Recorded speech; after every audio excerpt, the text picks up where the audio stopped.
இப்போ ஒரு பையன் நல்லா படிக்கிறான். அவன் வந்து நல்லா ப்ராக்டிக்கலி எல்லாத்தையும் நல்லா புரிஞ்சுக்கிறான். ஆனால் அவன் எக்ஸாமில் நல்லா எழுதலை.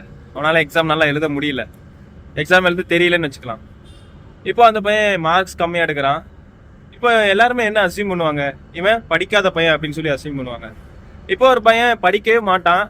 அதே சமயத்தில் அவன் வந்து பிட்டடிச்சோ இல்லை பக்கத்தில் பார்த்து எழுதியோ பாஸ் பண்ணிடுறான், இல்லை நல்ல மார்க்கே வாங்கிடுறான். இப்போ எல்லாரும் என்ன அசியூம் பண்ணுவாங்க, அவன் நல்லா படிக்கிற பையன், அவன் நல்ல எஜுகேஷன் நல்ல புரிஞ்சுக்கிற பையன் அப்படி சொல்லி எல்லாரும் டிசைட் பண்ணுவாங்க. ஆனால் அது உண்மை கிடையாதுங்க. வெளியில உள்ள தோற்றத்தை வச்சு தான் மனுஷங்க எல்லாரும் ஒன்றை டிசைட் பண்ணுறாங்க. அதனால தான் எனக்கு இந்த மாதிரி ஜட்ஜ் பண்ணுறவங்கள எனக்கு சுத்தமாக பிடிக்காது. ஏன்னா நம்ம யாருங்க வெளியில உள்ள ஒரு விஷயத்த பார்த்து ஒருத்தவங்க இப்படி தான் இவங்க அப்படி தான் அப்படின்னு டிசைட் பண்ணுறதுக்கு. ஆனால் அதனால தான் இயேசு கிறிஸ்து சொன்னார், தோற்றத்தின்படி நியாயம் தீர்க்காமல் நீதியின்படி நியாயம் செய்யுங்கள் என்று சொன்னார். அல்லேலூயா. அவர் ஓய்வு நாளில் மற்றவங்களுக்கு சுகம் கொடுத்தவொடனே எல்லாருக்கும் கோவம் வருது, ஓய்வு நாளில் வேலை செய்யக்கூடாது அப்படின்னு. ஓய்வு நாளில் வேலை செய்யாமல் கர்த்தருடைய ஆலயத்துக்கு வர சொன்னாங்க.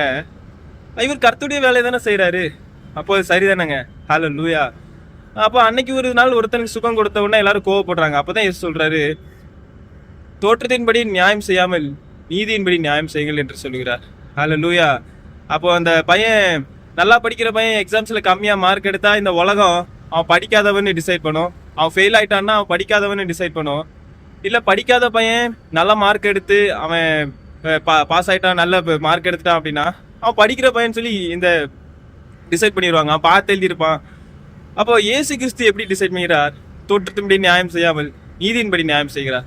அல்லேலூயா. அதனால நம்ம வாழ்க்கையில் உள்ள எல்லாத்தையும் வச்சு நம்ம மற்றவங்களே டிசைட் பண்ண வேண்டாம், நம்மளே ஜட்ஜ் பண்ண வேண்டாம். நாம் அவர் இடத்துல ஒப்பு கொடுத்து விடுவோம். அவருக்கு தெரியும் யாருக்கு எது இருக்கு, என்ன டேலண்ட் இருக்கு, யாரை எப்படி பயன்படுத்தணும் என்று எல்லாம் தெரியும். அல்லேலூயா. அதனால் நமக்குள்ள இருக்கிற டேலண்ட்ஸை அவர் வெளியே கொண்டு வருவார். அவர் அதை யூஸ் பண்ணுவார். அவர் அவருக்காக பயன்படுத்துவார். அல்லேலூயா. அதனால மற்றவங்க இந்த வெளியில இருக்கிறவங்க சொல்றவங்களை வச்சு நீங்க நம்மளையும் எடை போட்டுக்க கூடாது, மற்றவங்களையும் எடை போட்டக்கூடாது.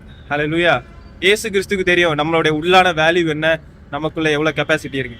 கர்த்தர் தாமே உங்களை ஆசீர்வதிப்பாராக. ஆமென்.